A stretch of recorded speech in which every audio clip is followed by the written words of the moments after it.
You are as poor as the friends you have.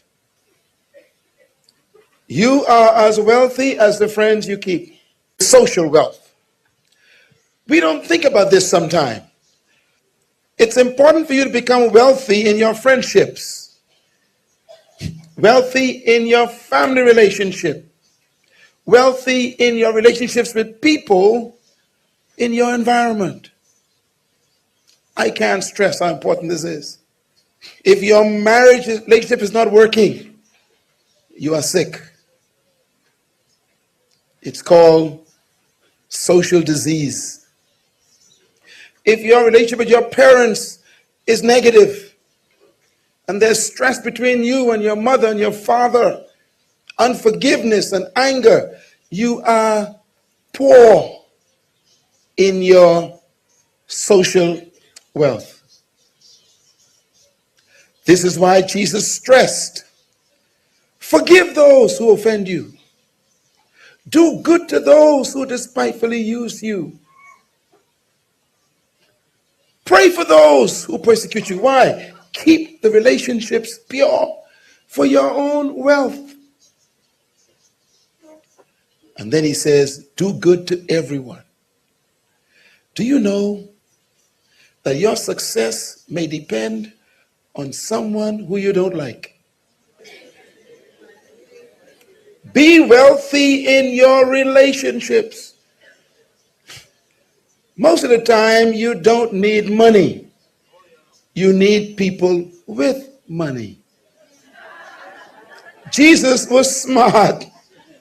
He kept people around him who had access to resources. Some of you wonder why Jesus kept Mary around him. You know, the lady from Magdalene, the little village. The lady was loaded. She came and put money on his body. And based on the calculation of today's currency, it was between 15 and 18,000 US dollars. She had it in her pocket. He said, lady, I'm going to heal you and stay with me. See, sometimes your problem is all your friends are poor. If you are poor and I'm poor, we are bad company. Joseph was in prison. Watch Joseph. Joseph is in jail, in prison. And Joseph knew, I have to develop some relationships here. I have no money. I have no favor. I'm in prison. I can't get out. So let me make some friends. That's your problem. You're making the wrong friends. Joseph decided to make friends with two people who knew Pharaoh.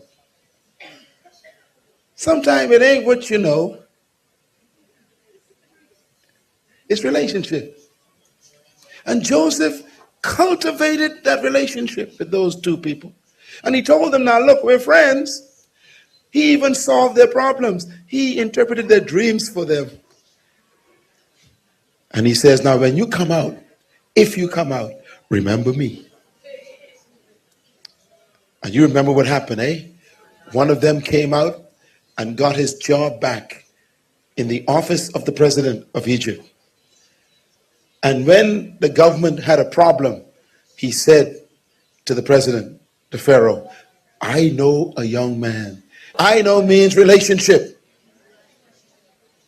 You know what's wrong with you? The wrong people know you.